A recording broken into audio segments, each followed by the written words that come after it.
तुम ही बोल रहे थे सर सोने का टाइम नहीं मिल रहा, मैंने कहा चलो देखो मैं इतना सोचता हूँ तुम लोगों के बारे में, भगवान भला करे इतना अच्छा हूँ मैंने तुम्हारा इतना सोचा, मैंने इतना अच्छा सोचा तुम्हारे बारे में कि मेरे बच्चों को नींद लेने का मौका नहीं मिल रहा। मैंने कहा चलो मेरा तो क्या ही है, मैं तो कभी भी पढ़ा दूंगा, इनका इनका नींद लेना जरूरी है, क्योंकि ये तो सीईओ है ना, पूरा दिन काम करते हैं, बेचारों को बिल्कुल भी टाइम नहीं मिलता। इनका फ्यूचर तो सो ही रहा है, चलो इनको भी सो जाने देते हैं। इस वजह से फिर मैंने ये डिसीजन लिया।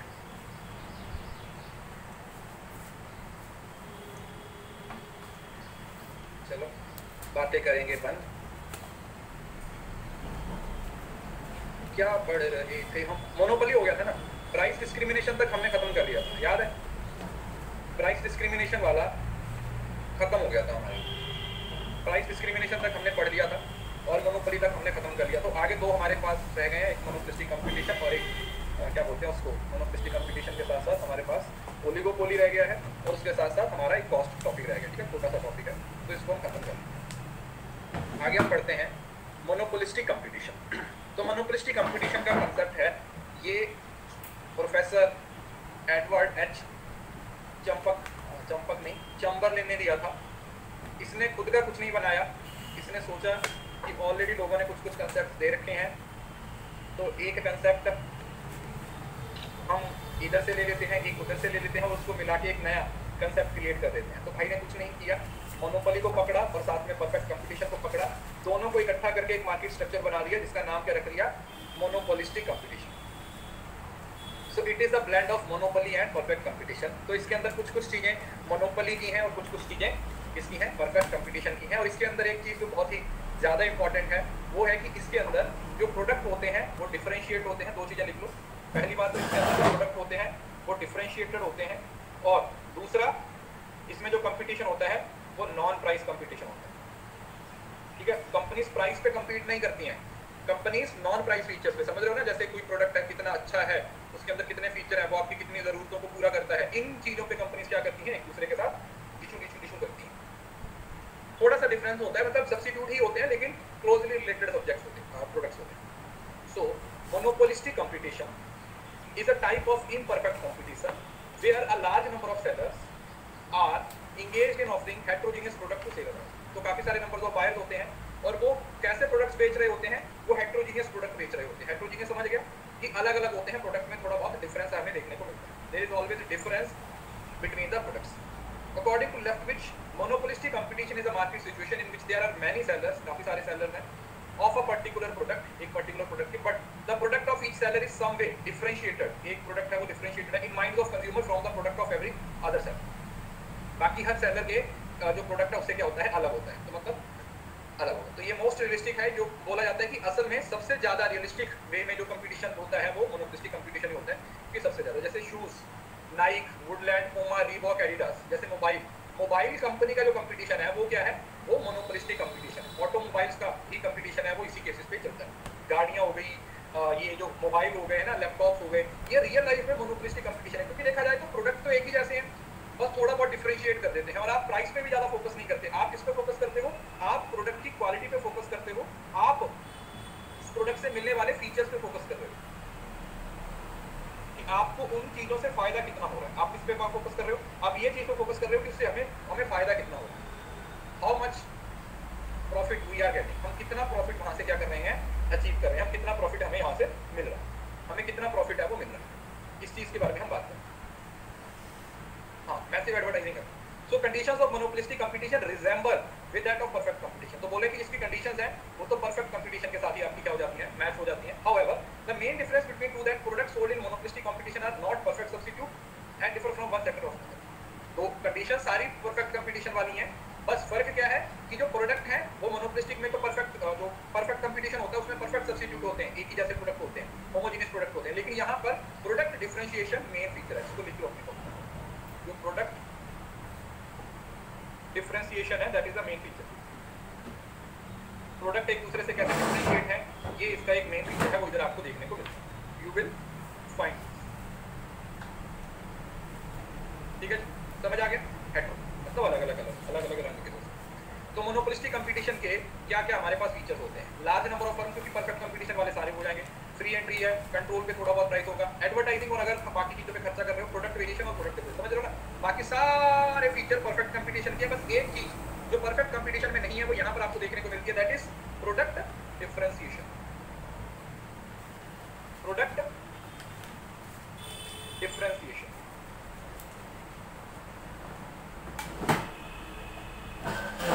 क्या देखने को मिलता है? प्रोडक्ट डिफरेंशिएशन देखने को मिलता है। But you see product differentiation, ठीक है।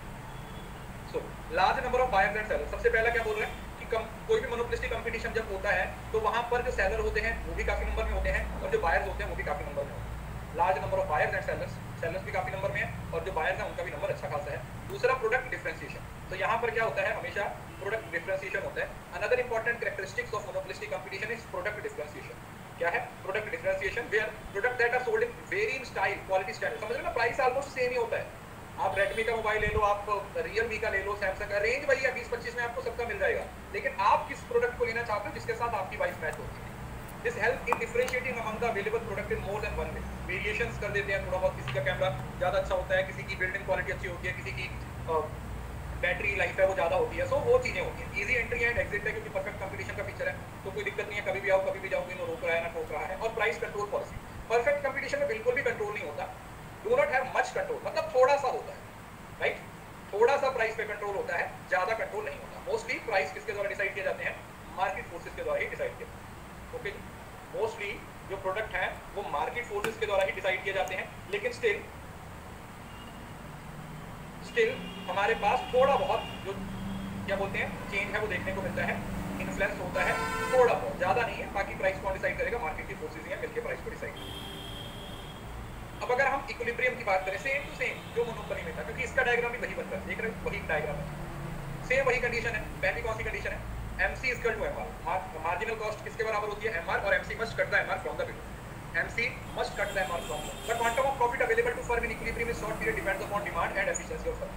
अब इसके अंदर एक चीज और बोल दी, क्योंकि परफेक्ट कंपटीशन है और के फीचर्स हैं, तो कंपनीज को अपनी जो डिमांड है वो तो देखो हर फैक्टर में असर करती है, लेकिन यहाँ पर क्योंकि आप कंपीट किस पे कर रहे हो? आप प्राइस पे कंपीट कर रहे हो? नहीं सर, हम प्राइस पे तो कंपीट नहीं कर रहे। तो अगर मैं प्राइस पे कंपीट नहीं कर रहा तो इसका मतलब मुझे अपने प्रोडक्ट को अच्छा बनाना पड़ेगा। उस प्रोडक्ट को अच्छा बनाने के लिए मेरे को अपनी एफिशिएंसी को बढ़ाना पड़ेगा। यस दोनों, उस प्रोडक्ट को और बेहतर बनाने के लिए, उस प्रोडक्ट में और ज्यादा एडवांटेज गेन करने के लिए मुझे अपनी एफिशिएंसी को बढ़ाना पड़ेगा, राइट, ताकि मैं प्रोडक्ट के अंदर इनोवेशन कर सकूं, प्रोडक्ट के अंदर क्वालिटी लेके आ सकूं, अपने प्रोडक्ट के अंदर नए नए फीचर्स ऐड कर सकते हैं। जैसे अभी मैं एक बहुत सिंपल एग्जांपल आपको देता हूँ। अगर आप नॉर्मली कभी न्यूज़ वगैरह पढ़ते हो तो आप लोगों ने कई बार देखा होगा, एप्पल वॉच के अंदर बहुत सारे बिल्ट इन फीचर हैं जिससे लोगों को कई बार हार्ट अटैक आ जाता है, उनकी जान बच जाती है, कई बार लोगों का एक्सीडेंट हो जाता है, उनकी जान बच जाती है, समझ रहे हो ना, क्योंकि वो सिग्नल वहां से पहुंच जाता है, ये पता चल जाता है कि वहां पर कुछ दिक्कत हो गई है, बंदे का बीपी बढ़ गया या कुछ भी ऐसी नॉर्मल चीजें आप देखते हो। अब ये सारी चीजें फिलहाल किसने इंट्रोड्यूस की है?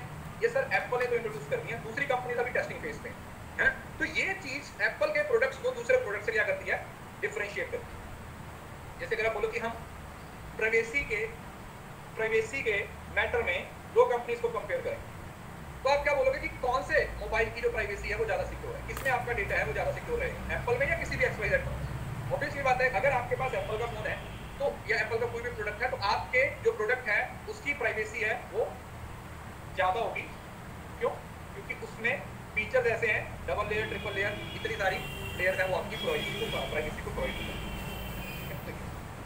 अब इसमें भी क्योंकि मोनोपोली में जो हो रहा है वही यहाँ पर हो रहा है, ठीक है, क्योंकि डिमांड कर एक है, तो याद रखिए जो कुछ मोनोपोली में हो रहा है वही कुछ यहाँ पर हो रहा है। शॉर्ट रन में आप सुपर नॉर्मल प्रॉफिट भी अर्न कर सकते हो। प्रॉफिट के लिए आप किसको कंपेयर करते हो सर? AC और AR। एवरेज रेवेन्यू AC से बढ़ गया तो क्या हो जाएगा? सुपर नॉर्मल प्रॉफिट के केस में क्या हो जाएगा? सॉरी, शॉर्ट रन के केस में सुपर नॉर्मल प्रॉफिट हो जाएगा।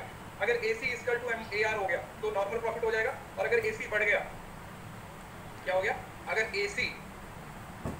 AC इंक्रीज हो गया किससे? AR से, तो उस केस में मेरे पास क्या हो जाएगा? उस केस में मेरे पास लॉस हो जाएगा, उस केस में मेरे पास लॉस हो जाएगा, उस केस में मेरे पास क्या हो जाएगा? लॉस हो जाएगा।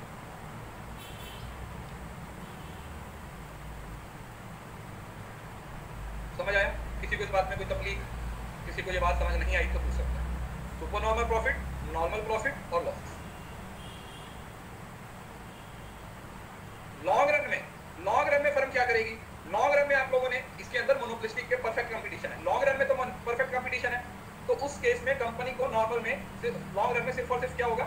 नॉर्मल प्रॉफिट होगा। क्या होगा? सिर्फ और सिर्फ नॉर्मल प्रॉफिट होगा लॉन्ग रन। लॉन्ग रन में फर्म को सिर्फ और सिर्फ क्या होगा? नॉर्मल प्रॉफिट ही होगा। क्यों? क्योंकि रीजन मैंने आप लोगों को बता दिया था। क्या रीजन था, याद है किसी को? लॉन्ग रन में सुपर नॉर्मल प्रॉफिट या फिर लॉस क्यों नहीं होता? Due to free entry and exit. Due to free entry and exit. बहुत सारा प्रॉफिट होने लगेगा तो नई फर्म्स आएंगी मार्केट में उस प्रॉफिट को खाने के लिए, और अगर लॉस होना शुरू हो गया तो बहुत सारी फर्म वैसे ही छोड़ के चली जाएंगी। बहुत सारी फर्म वैसे ही छोड़ के चली जाएंगी कि अब हमें नुकसान हो रहा है। ठीक है, अब हमें क्या हो रहा है? अब हमें नुकसान हो रहा है। इसमें किसी बच्चे को कोई दिक्कत? Is it clear? तो याद रहेगा ये पॉइंट,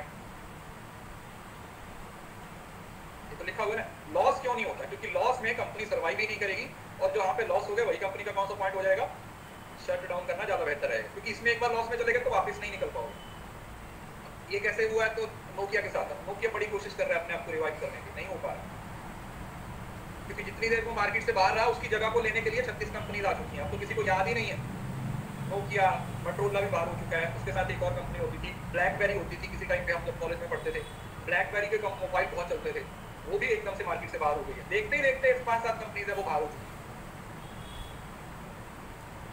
तो कोई बोलेगा भी आपको कि नोकिया का फोन ले लो, हाँ लावा होती थी, माइक्रोमैक्स होती थी, कितनी सारी कंपनीज हमारे देखते देखते खत्म हो गई। लावा, माइक्रोमैक्स, ब्लैकबेरी, मोटोरोला, इन सभी के फोन आते थे, नोकिया, लेकिन अब नहीं आते हैं।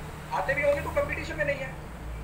पैनासोनिक, यस पैनासोनिक था, सैमसंग तो चलो अभी भी चल रहा है, सैमसंग तो फिर भी किसी तरीके से मार्केट में रुका हुआ है, लेकिन ये रियलमी, रेडमी, इन्होंने तो आते ही मतलब कितना कुछ चेंज कर दिया, मार्केट को खा लिया इन लोगों ने, मार्केट को खा लिया। ठीक है, ये सब। तो ये हमारा लॉन्ग रन इक्विलिब्रियम में क्या याद रखोगे कि हमें सिर्फ और सिर्फ किस चीज पे फोकस करना है? हमें सिर्फ और सिर्फ मोनोपोलिस्टिक कंपटीशन में नॉर्मल प्रॉफिट है वो खरीद।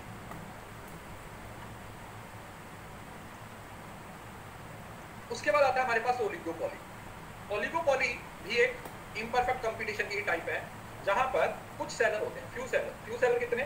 2 से लेके 10 तक। कितने सेलर का मार्केट में?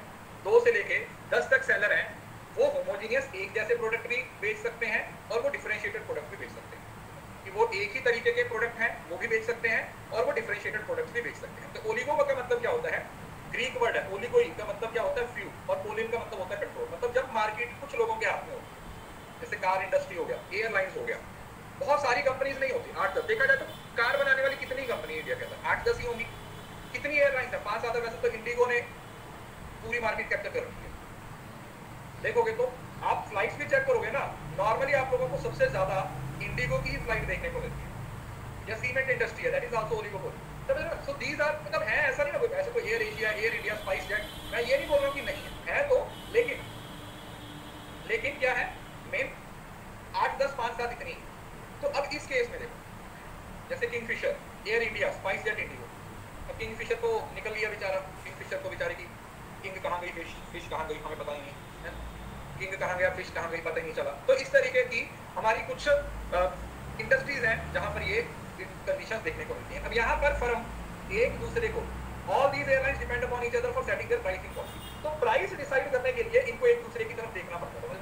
इसमें मार्केट फोर्सेस से प्राइस डिसाइड नहीं होता, ये एक दूसरे के अकॉर्डिंग क्या करते हैं, प्राइस डिसाइड करते हैं। और एक बार जो प्राइस डिसाइड हो जाए ना, फिर उस प्राइस को मोस्टली चेंज नहीं करते हैं, उसको मोस्टली चेंज नहीं करते। In oligopoly market structure, the interdependence of organization भी either leads to conflict or cooperation among sellers। क्योंकि यहाँ पर आप लोगों को नॉर्मली देखने को मिलता है कि एक कोल्यूसिव ओलिगोपोली होती है, एक नॉन कोल्यूसिव ओलिगोपोली होती है। कोल्यूसिव का मतलब क्या होता है? जब कंपनीज एक दूसरे के साथ हाथ मिला लेती हैं। क्या कर लेती हैं? जब कंपनी एक दूसरे के साथ हाथ मिला लेती है, वो बोलते हैं कि कंपटीशन से बेहतर है कोऑपरेशन करना। क्या बोलते हैं? कि कंपटीशन से बेहतर है कोऑपरेशन करना, तो चलो कोऑपरेट करके आगे बढ़ते हैं, प्रेम भावना से आगे बढ़ते हैं। हम कंपटीशन नहीं चाहते, हम कोऑपरेशन चाहते हैं। क्या चाहते हैं? We want cooperation. हमें क्या चाहिए, हमें कोऑपरेशन चाहिए। लेकिन कुछ कंपनीज है वो बोलती है कि नहीं भाई हम तो कम्पीट ही करेंगे, हम तो कम्पीट करेंगे, तो वो नॉन कल्यूसिव हो जाता है। तो इसमें क्या होता है, कंपटीशन अमंग द फ्यू, और पूरा एक गला काट कंपटीशन होता है, ठीक है, डीप फ्रॉड कंपटीशन। कौन सा कंपटीशन, डीप फ्रॉड कंपटीशन या कट फ्रॉड कंपटीशन, गला काट competition, deep fraud cut fraud बोलते हैं, ठीक है जी। मतलब एक दूसरे का गला काटने तक जाते हैं लोग मार्केट में सर्वाइव करने के लिए, इसको इस तरह से नाम की कोई चीज ही नहीं। कल्यूसिव बताता हूँ, कल्यूसिव का मतलब होता है कोऑपरेशन। तो इधर क्या होता है, फीचर्स क्या है, फर्म ज्यादा से ज्यादा प्रॉफिट अर्न करने पे फोकस करेगी, प्रोडक्ट्स होते हैं वो मोस्टली डिफरेंशिएटेड होते हैं, फर्म्स इंटरडिपेंडेंस होती हैं, और प्रोडक्ट ऐसा है कि कोई नई मार्केट में कोई नई कंपनी मार्केट में आ ही नहीं पा रही।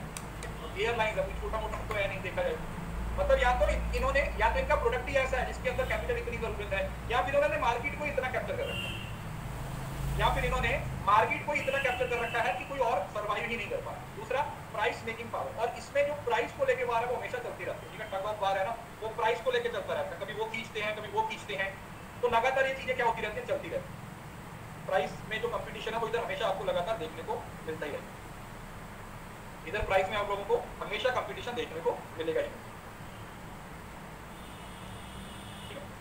अभी आता है हमारे पास various student, existence of few seller. सबसे पहला फीचर क्या है, अब one of the primary feature of oligopoly is existence of few seller who dominate the entire industry and influence the price of each other. Great, कुछ ही लोगों के पास power है और वो एक दूसरे के प्राइसिंग पॉलिसीज को क्या कर रहे हैं, अफेक्ट कर रहे हैं, they are affecting the pricing policy of each other. एक दूसरे की प्राइसिंग पॉलिसी को क्या कर रहे हैं, अफेक्ट कर रहे हैं। नंबर ऑफ बायर्स लार्ज हैं, देखो एयरलाइंस 10 हैं लेकिन हर रोज ट्रैवल करने वाले लोग लाख हैं, मिलियन लोग हर रोज ट्रैवल कर रहे हैं। अगर आप देखो, आप कहीं पे भी चले जाओ ना, आपको वहाँ पे इतने सारे लोग देखने को मिलते हैं, सारे लोग यहीं पे हैं। आप मार्केट में चले जाओ, मार्केट में आपको लोग ही लोग मिलेंगे, तो यार किसने खोल दिया, मार्केट में लोग ही लोग हैं। आप कोई मेला देखने चले जाओ, वहाँ पर लोग ही लोग हैं। आप गुरुद्वारे मंदिर में मस्जिद में चले जाओ, वहाँ पर लोग ही लोग हैं। आप ट्रेन पे चले जाओ, वहाँ पर लोग हैं। इवन कि अगर आप एयरपोर्ट पे भी चले जाते हो ना, मतलब मेरी जो पहली परसेप्शन थी जब मैं पहली बार एयरपोर्ट पे गया था, मेरे दिमाग के अंदर एक ही चीज थी कि भाई एयरपोर्ट पे लोग कब मिलेंगे, क्योंकि एयर टिकट महंगी होती है। लेकिन एंट्री पे ही मेरा ये जो भ्रम है वो टूट गया, एंट्री पे ही मेरा भ्रम टूट गया, एंट्री की लाइन पे ही मेरा भ्रम टूट गया कि ऐसा कुछ नहीं, ऐसा कुछ नहीं।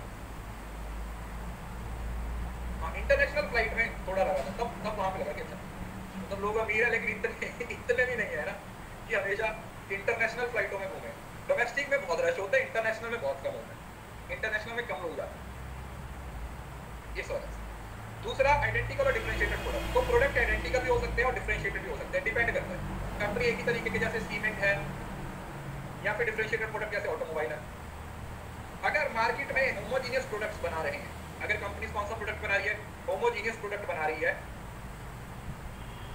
तो उसको हम क्या बोल देते हैं, प्योर ओलिगोपोली बोलते हैं। क्या याद रखिएगा, प्योर ओलिगोपोली बोलते हैं। दिल्ली से तो मैं नहीं, दिल्ली में बहुत एयरपोर्ट को अवॉइड करता हूँ मोस्टली। 2 बार फ्लाइट मिस हुई है मेरी दिल्ली के एयरपोर्ट से। भाई वहाँ पे इतना रश, एक तो पहले दिल्ली की ट्रैफिक, आपको आइडिया ही नहीं होता कि आप मतलब जैसे एक नॉर्मल जगह, जैसे मुझे पता है कि मुझे यहाँ से यहाँ जाना है, मेरे शहर का मुझे पता है कि मैं इतनी देर में पहुँच जाऊँगा। अब दिल्ली में कोई आइडिया ही नहीं है, दिल्ली में कोई आइडिया ही नहीं है कि आप भाई ऊपर से टर्मिनल इतनी दूर दूर बना रखे हैं। मैंने सोचा यार दिल्ली का एक टर्मिनल दिल्ली में, दूसरा गुड़गांव में बना देते हैं। गलती से आप टर्मिनल 1 पे चले जाओ और आपकी टर्मिनल फ्लाइट 2 पे हो, तो 1 से 2 पे जाने में आपको पूरा दिन लग जाएगा। टर्मिनल्स की अपनी दिक्कत है।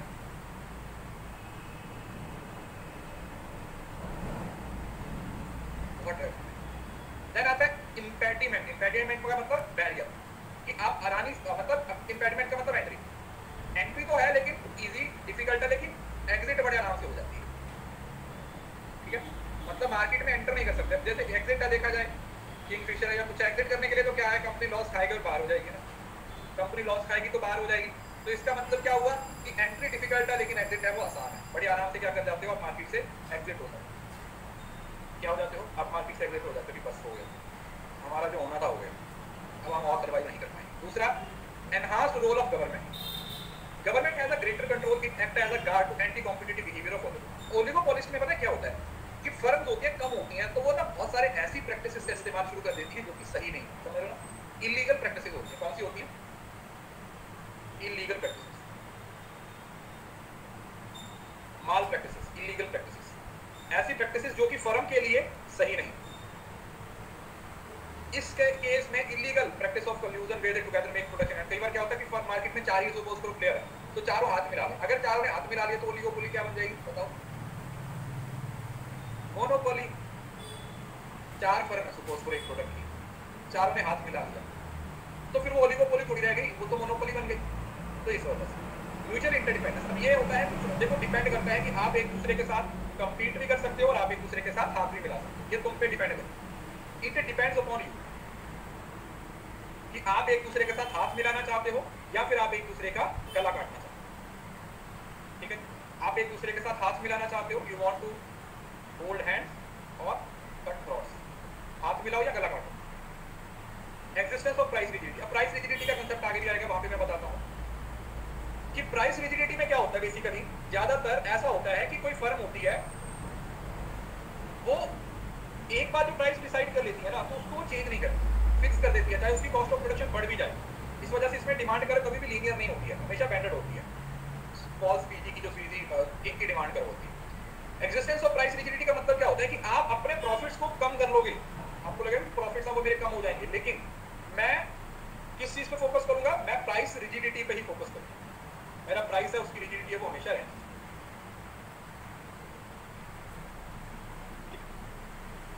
अब आते हैं किंग की डिमांड कर्व। अब किंग की डिमांड कर्व का कांसेप्ट किसने दिया था? पॉल एम स्पीजे ने दिया था। Does not deal with price and output determination. अब ये कोई इक्विलिब्रियम के बारे में बात नहीं करता। सबसे पहली चीज, किंग की डिमांड कर्व के बारे में क्या बोला जा रहा है कि it does not talk about the price और output determination.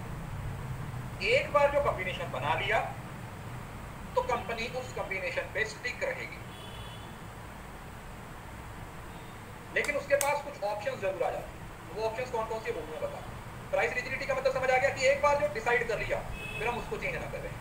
If oligopoly firm reduce the price of its product, the rival firm will follow and utilize the expected gain from price.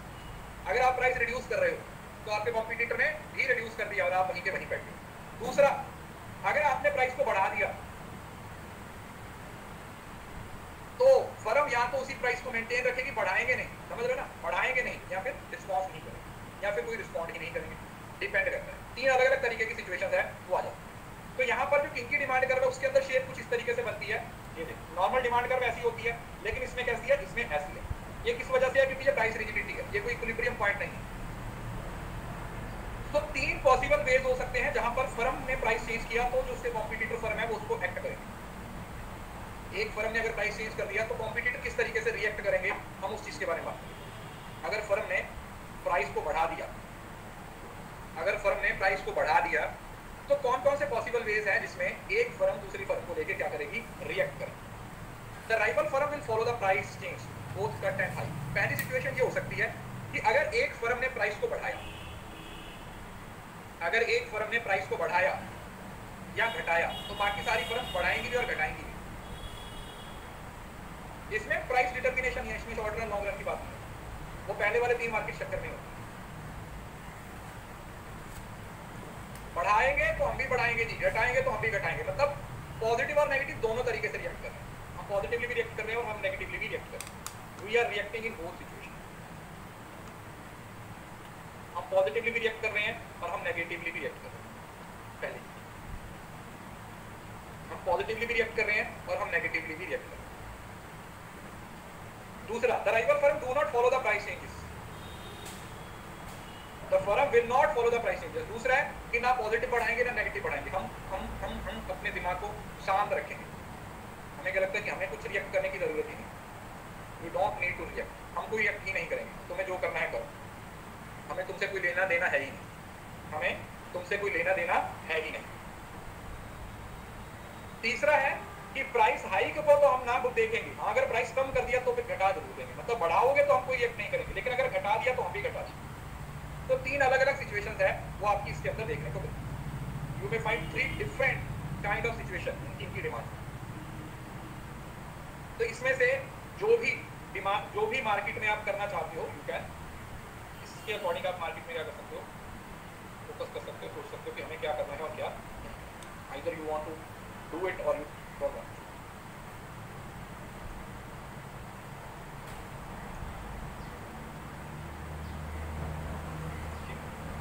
तीनों सिचुएशन हो सकती हैं, बढ़ा दिया तो बढ़ा दिया, घटा दिया तो घटा दिया, पहली सिचुएशन। दूसरा, ना बढ़ाया ना घटाया। तीसरी सिचुएशन, बढ़ा दिया तो बढ़ाएंगे नहीं, घटा दिया तो घटा देंगे।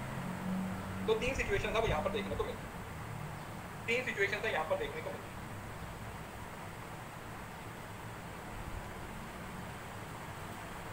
देन आता कार्टल मॉडल इन ओलिगोपोली। अब कार्टल का इसके अंदर क्या लिखा हुआ है, ठीक है, ओपेक वगैरह के बारे में थ्योरेटिकल पढ़ लीजिएगा। मैं आपको समझाता हूं कि कार्टल का मतलब क्या होता है। कार्टल का मतलब क्या होता है कि फर्म्स आपस में हाथ मिला लेती हैं, एक कार्टल बना लेती हैं, क्या कर लेती हैं, और फिर मार्केट फोर्सेस का गलत इस्तेमाल करने की कोशिश करती हैं, रेफरेंस को, एरिया को कवर कर लेती हैं, ग्रुप बना लेती हैं ताकि कोई नई कंपनी मार्केट में आ ही ना पाए और उन्हीं का कंट्रोल। तो कार्टल का मतलब क्या होता है कि जब वो फॉर्मली एक एग्रीमेंट कर लेती हैं to make decision to attain high profit. जैसे भाई वो मतलब कार्टल का मतलब है कि मिलके चलते हैं जिससे कि प्रॉफिट ज्यादा होगा। और मार्केट में ऑयल वाली जो कंपनी है, देखो इसकी एक एग्जांपल है, effective cartel is organisation of petroleum OPEC which was formed by the Baghdad conference 10 से 14 सितंबर 1960। इसका मतलब क्या था कि ऑयल वाली कंपनी है वो एक दूसरे से स्टेडी इनकम है वो अर्न कर सऊदी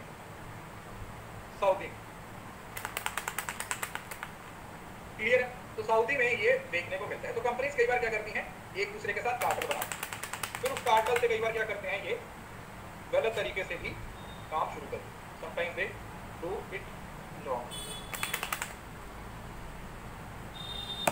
गलत तरीके से भी क्या करते हैं, कई बार चीजों को ऑपरेट करने की कोशिश करते हैं, इलीगल तरीके से भी आगे बढ़ने की कोशिश करते हैं।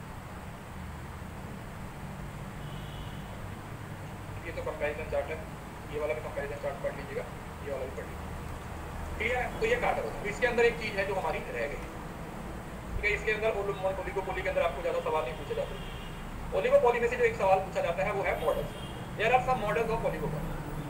अब ये मॉडल्स को ना कोई रटने की या कुछ बहुत ज्यादा रट्टा एप्लीकेशन की जरूरत नहीं है, ठीक है। अब ये ओलिगोपोली के जो मॉडल्स हैं इसमें कोई बहुत ज्यादा रट्टा मारने की या कुछ इसको ऐसे कि भाई एकदम से रटने बैठ जाओ, याद करने बैठ जाओ, ऐसा कुछ नहीं है। तो हमें फोकस किस चीज पे करना है, हमें फोकस इस चीज पे करना है कि हमें बेसिक आइडिया हो कि कौन सा मॉडल क्या कहता है, कि हमें बेसिक आइडिया हो कि हमें जो मॉडल है वो क्या कहना चाहता है, मीनिंग तक पता होना चाहिए। You should know the meaning. Models पढ़ेंगे, इसमें एक है कोल्यूसिव ओलिगोपोली। कोल्यूसिव ओलिगोपोली का मतलब क्या हुआ, जब फर्म्स ने हाथ मिला लिया, हैंडशेक कर लिया, कार्टल बना दिया कि अब से हम मिलके काम करेंगे, अब से हम क्या करेंगे, अब से हम लोग मिलके काम करेंगे, अब से हम दोनों एक दूसरे की तरक्की में अपना अपना योगदान देंगे। अब से हम क्या करेंगे, अब से हम दोनों एक दूसरे की तरक्की में अपना अपना हाथ देंगे और आगे बढ़ने की कोशिश करेंगे। और नॉन कोल्यूसिव है, ठीक है। नॉन कोल्यूसिव ओलिगोपोली कौन सी है, ये वो ओलिगोपोली का मॉडल है जिसके अंदर फर्म्स एक दूसरे के साथ कंपीट करते हैं, कट थ्रोट कंपटीशन है कि हम आपके साथ मिलकर काम ना करें, हम अपने हिसाब से करें।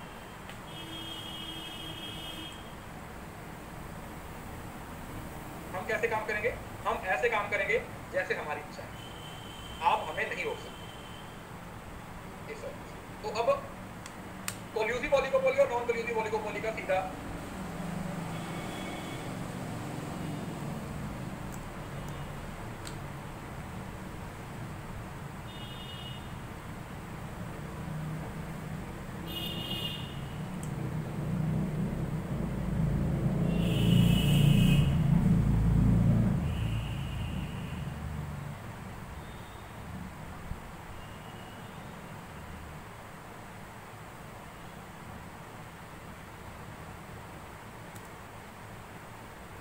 डिफरेंस समझ लेते हैं, तो ये मॉडल तो आपको इधर ही क्लियर हो जाएगा। कोल्यूसिव ओलिगोपोली का मतलब क्या हुआ, it refers to the form of market which seller eliminate the competition through a formal agreement. Firms क्या करती हैं, एक दूसरे के साथ फॉर्मल कंपटीशन करती हैं और क्या करती हैं, कंपटीशन को फॉर्मल एग्रीमेंट कर लेती हैं और मार्केट से कॉम्पिटिटर्स को निकालने की कोशिश करते हैं कि हमें किसी की जरूरत नहीं, we will do as we want to, हम वही करेंगे जो हमें करना है।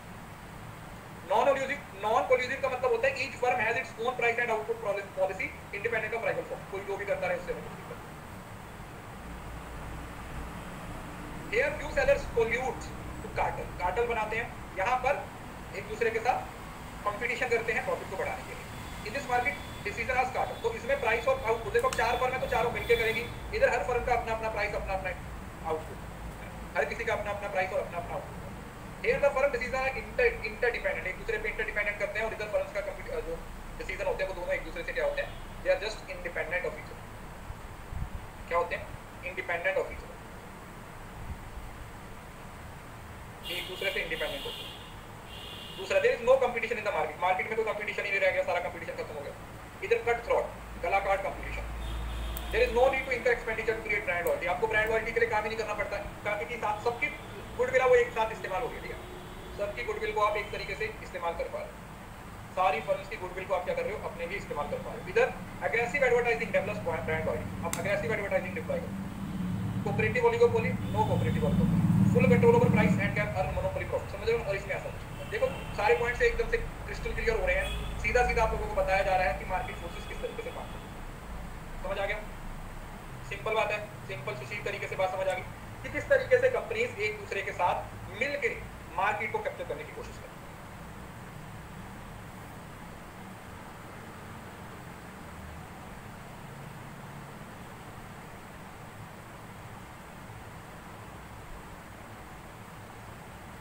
क्लियर है? तो ये हो गया। अब इसके बाद आता है नॉन कोल्यूसिव के कुछ मॉडल्स हैं, ये वही है, ठीक है, इसको पढ़ना हुआ तो पढ़ लीजिए, चार्ट से पढ़ा दिया, ज्यादा अच्छे से समझ आ गया। सबसे पहले आता है कॉर्नॉट मॉडल। ये जितने भी मॉडल है वो ड्यूपॉली के मॉडल है। ड्यूपॉली का मतलब कि ये कंडीशंस मानी जाती है कि मार्केट में दो ही फर्म है, ठीक है, दो ही फर्म है। तो सबसे पहला जो मॉडल आया था वो ऑगस्टिन कॉर्नॉट ने दिया था, कौन से साल में? 1838 में। कॉर्नॉट के मॉडल को आप लोगों ने याद रखना है, नॉट, इसमें नॉट वर्ड आ रहा है, इस नॉट से आप लोगों ने याद रखना है कि दोनों फर्म्स का कोई खर्चा ही नहीं है। नॉट का मतलब we are not making the expenditure. इसका एक ही पॉइंट है कि इसमें उसने प्रोडक्शन की कॉस्ट को क्या माना था? जीरो माना था, ठीक है जी, इससे याद रख सकते हो। कॉर्नॉट के मॉडल में नॉट आ रहा है तो मतलब नो कॉस्ट ऑफ प्रोडक्शन, ये इसकी अजम्पशन भी है, ये इसका क्रिटिसिज्म भी है। ये जो चीज है वो इसकी अजम्पशन भी है, वो इसका क्रिटिसिज्म भी है, ठीक है, वो इसकी अजम्पशन तो है ही है, साथ ही साथ इसका क्रिटिसिज्म भी है, अजम्पशन भी है और साथ ही साथ इसका क्रिटिसिज्म भी है, ठीक है, समझ आ गया? तो इन्होंने ये सोचा कि अजम्पशन क्या बनाई, मार्केट कंडीशंस क्या बनाई कि फर्म मार्केट में दो कंपनीज हैं जो दोनों ही मिनरल वाटर सेल कर रही हैं। दो फर्म्स हैं वो क्या कर रही हैं, दोनों ही मिनरल वाटर्स को सेल कर रही हैं। वाटर आइडेंटिकल है, ड्यूपॉली हो गया क्योंकि दो फर्म्स हैं, और होमोजेनियस प्रोडक्ट हो गया। Cournot that owner operate mineral spring and sell water without any cost of production. पानी की तो क्या कॉस्ट ऑफ प्रोडक्शन होगी, तो cost of production is taken as zero, only the demand side of market is analysed. Supply का तो कोई मतलब ही नहीं है, सप्लाई तो आपके हाथ में ही है, तो इस वजह से इसने बोला कि हम सिर्फ डिमांड साइड को देखें। The market demand for product is assumed to be linear, that is market demand curve facing two products in a straight line, और डिमांड कर्व क्या है? Straight line. इसमें से जो सवाल आएगा वो इसकी assumption के बेसिस पे आएगा। तो क्या याद रखना है, assumptions दो ही हैं, पहली दो ही फर्म है मार्केट में तो ड्यूपॉली का मॉडल बन गया है, और दूसरा दोनों ही फर्म की कोई भी कॉस्ट ऑफ प्रोडक्शन नहीं है, cost of production is zero. दोनों फर्म की कॉस्ट ऑफ प्रोडक्शन क्या है? जीरो है। The cost of production of firm is zero, zero is the cost of production. किसी को इस बात में कोई तकलीफ, किसी को इस बात में कुछ समझ नहीं आया तो आप मुझसे पूछ सकते हो। कॉर्नॉट का मॉडल है। सो Cournot begin his analysis with the fundamental assumption that each duopolist believe that regardless of their action and their efforts, the other will go on producing the same amount. अब ये एक दूसरे के साथ compete कर रहे हैं, लेकिन एक दूसरे के साथ इनका कोई लेना देना नहीं है, इनके साथ लेना देना नहीं है। ये बोल रहे हैं कि मैं अपने हिसाब से चलूंगा, वो दूसरा बंदा जो कुछ मर्जी करता रहे, मुझे जो सही लगेगा मैं वो करूँ। For determining the output to be produced, he will not take into account reaction of his rival. वही राइवल मेरा क्या कर रहा है कुछ फर्क ही नहीं पड़ता, क्यों? क्योंकि मेरी तो खुद की कॉस्ट ऑफ प्रोडक्शन जीरो है। जब मेरी कॉस्ट ऑफ प्रोडक्शन ही कुछ नहीं है तो मैं, मेरे को क्या ही फर्क पड़ रहा है कि मेरा राइवल क्या कर रहा है। जब मेरा कुछ खर्चा ही नहीं हो रहा तो मैं क्यों उसके बारे में सोचूं कि वो क्या कर रहा है, उसे जो करना है करने दो। जब मेरा कुछ खर्चा ही नहीं हो रहा तो मैं क्यों सोचूं उसके बारे में। So Cournot output is 2/3 of competitive and 2/3 of most profitable monopoly price. Cournot is criticised on the ground. तो देखिए सिर्फ इतनी असम्पशन याद रखनी है, और इसका क्रिटिसिज्म इसी बेसिस पे याद रखना है कि क्रिटिसिज्म क्या बोलता है कि सिर्फ और सिर्फ जीरो कॉस्ट ऑफ प्रोडक्शन की वजह से हम इसको कंसीडर नहीं करते। तो ये आपका कॉर्नॉट का मॉडल। इसके बाद हमारे पास आता है स्टेकलबर्ग का मॉडल। अब स्टेकलबर्ग के मॉडल के अंदर क्या आता है, the producer one under duopoly structure incorporate the decision level of incorporates its own profit function and thereby maximize profit. No collusive is practiced, leader follow relation. इसमें क्या याद रखना है स्टेकलबर्ग में कि एक अपने आप को लीडर मानेगा और बाकी उसको फॉलो करेंगे। अब एक डोमिनेंट फर्म है, अब डोमिनेंट फर्म के प्राइसिंग पॉलिसीज को हम क्या करेंगे, यूज करेंगे। एक बड़ी फर्म है, वो मार्केट में जैसे जैसे चल रही है, छोटी फर्म उसके अकॉर्डिंग आगे बढ़ने की कोशिश कर रही है। ये एक बड़ी फर्म है तो ये उसको डोमिनेट कर रही है, और इसके लिए जो छोटी छोटी फर्म भी है, ये एक दूसरे पे क्या कर रहे हैं, एक दूसरे पे क्या कर रहे हैं, फोकस हो रहे हैं। ये बोल रहे हैं कि डोमिनेट फर्म है, वो प्राइस बढ़ाएगी तो हम भी बढ़ा देंगे, वो घटाएगी तो हम भी घटा देंगे। समझ रहे हो ना, लिखा हुआ है follows dominate firms price set. तो कल्यूसिव नहीं कर रहे हैं, ये उसका साथ नहीं ले रहे हैं, तो ये क्या कर रहे हैं, एक दूसरे का कट थ्रोट कंपटीशन।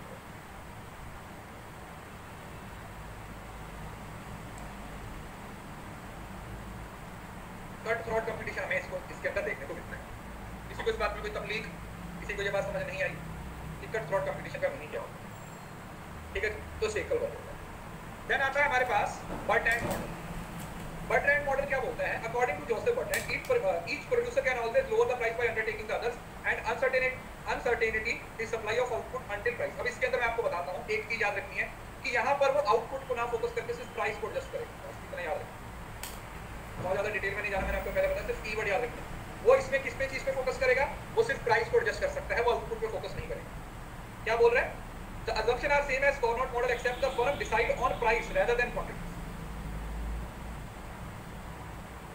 प्राइस को एडजस्ट कर रहे हैं तो दो फर्म है, पहली बात firm set price simultaneously, that is before observing the price of rival, अपने हिसाब से।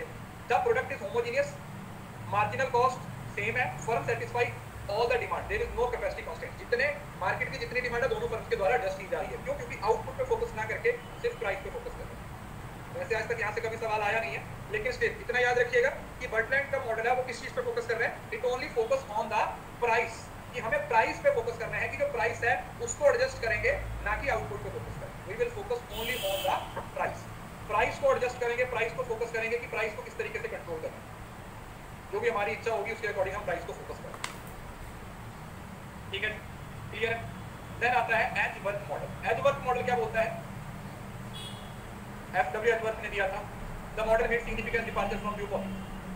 The changes in this model is Edwards that assumption production capacity of each firm is limited. Each duopolist believe that his rival will continue to charge the same price as he is just doing irrespective of price. No determination. अब इसके अंदर क्या है, उसने price, इसने बोला कि हम इक्विलिब्रियम ही डिसाइड करें, बाकी सब कुछ पहले की तरह ही है, बस इसके अंदर नो इक्विलिब्रियम। बस इतनी बात याद रखो, कुछ नहीं पढ़ना और डिटेल में, सिर्फ इतना याद रखो। एजवर्थ ने क्या बोला, नो इक्विलिब्रियम। बर्ट्रैंड ने क्या बोला, एडजस्ट इन प्राइस। इससे पहले क्या था, स्टैक वर्ग में एक डोमिनेट फर्म है और कार्नोट में जीरो कॉस्ट ऑफ प्रोडक्शन। सभी के एक एक दो पॉइंट्स याद रखने हैं और इससे ज्यादा डिटेल में आपको जाने की जरूरत नहीं। और पॉल्स वीजी का मॉडल हम स्टार्टिंग में पढ़ चुके हैं, फर्म है और कार्नोट में जीरो कॉस्ट ऑफ प्रोडक्शन। सभी के एक एक दो पॉइंट्स याद रखने हैं और इससे ज्यादा डिटेल में आपको जाने की जरूरत नहीं। और पॉल्स वीजी स्टैक वर्ग में एक इतना याद रखना। एजवर्थ ने क्या बोला, नो इक्विलिब्रियम। बर्ट्रैंड ने क्या बोला, बस इतनी बात याद रखनी, कुछ नहीं पढ़ना और डिटेल में, सिर्फ इतना याद रखना। एजवर्थ ने क्या बोला, नो इक्विलिब्रियम। बर्ट्रैंड ने क्या बोला, एडजस्ट इन प्राइस। इससे पहले क्या था, स्टैक वर्ग में एक डोमिनेट फर्म है और कार्नोट में जीरो कॉस्ट ऑफ प्रोडक्शन। सभी के एक एक दो पॉइंट्स याद रखने हैं और इससे ज्यादा डिटेल में आपको जाने की जरूरत नहीं। और पॉल्स वीजी का मॉडल हम स्टार्टिंग में पढ़ चुके हैं, जो यहाँ पर आप लोगों को पढ़ा है। यहाँ आप कुछ भी हो जाए मार्केट में, सामने वाली फर्म हमारा प्राइस बढ़ाए या घटाए, हमें उससे कोई लेना देना नहीं है। तो इट्स बेटर कि हम अपनी मार्केट में पोजीशन को बनाए रखें, जितना हमसे हो पा रहा है हम उतना ही करें और उसके अकॉर्डिंग हम अपने ग्रोथ पे फोकस करें, हम उसमें से ही अपना सर्वाइवल पे फोकस करें। हमें सिर्फ और सिर्फ किस पे फोकस करना है, अपने सर्वाइवल पे फोकस करना है, अपनी ग्रोथ पे फोकस करना है। That is the only point that we need to think of. हमें और कुछ सोचना नहीं है, हमें कुछ और समझना नहीं। ठीक है, क्लियर है। तो कुछ पॉइंट्स में भी शायद आपने पहली बार पढ़े होंगे, लेकिन जस्ट गो थ्रू इट, ज़्यादा डिटेल में जाने की जरूरत नहीं। एक बार बस अंडरस्टैंड कर लो, यही काफी है। ठीक है, क्लियर है। तो लगता था प्राइस खत्म हो जाए, लेकिन 1 घंटे में प्राइसिंग खत्म नहीं होगी, तो एक क्लास कल इसमें ऐड करवा के कल खत्म करेंगे। परसों चौथे मार्केटिंग खत्म कर देंगे, तो थर्सडे को वेडनेसडे तक खत्म हो जाएगा। तो ये कल खत्म हो जाएगा, अगले 2 दिन 2 मार्केट की क्लासेस इस महीने। हाँ, कॉस्ट वो अभी खत्म नहीं होगा, 1 घंटे में ज़्यादा लग जाएगा, फिर भी खींचने का कोई मतलब नहीं बनता, एक क्लास ही अलग ऐड कर।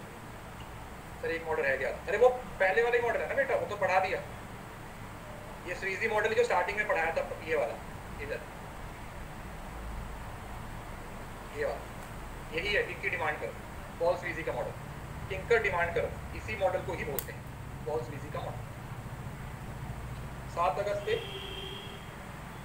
अरे हो जाएगा, टेंशन क्यों ले रहे हो। एक टाइम का चाहे तुम 4 यूनिट्स पढ़ लो, सिलेबस खत्म हो जाएगा, घबराओ। इस बार आपका टाइम से पहले सिलेबस खत्म हो, टाइम से पहले आपका सिलेबस खत्म हो। कल आप लोगों को एक पेपर देता हूँ इस बार का, ठीक है, कल आपको इस बार का एक पेपर मैं दे दूंगा कॉमर्स का। कल से परसों से शाम को 7 बजे होगी क्लास, बाकी कल आई थिंक अभी 1 बजे होगी, परसों भी 1 बजे होगी शायद। चेक कर लेना कौन सा कोर्स है, बिजनेस मैनेजमेंट का शायद शुरू हो रहा है, बिजनेस मैनेजमेंट का शुरू हो रहा है शायद, एक बार चेक कर लेना, देखना पड़ेगा, मैं भी चेक करूँगा। प्लानर में शो करेगा बेटा, एनरोल करना पड़ेगा, एनरोल करो ना तब फिर शो, एनरोल करो फिर शो हो जाएगा। चलिए मिल जाएगी पीडीएफ, इसकी भी हिंदी शेयर है। थैंक यू सो मच, कल मिलते हैं। Enjoy your weekend, bye bye. Pricing marketing का पार्ट है, उधर पढ़े।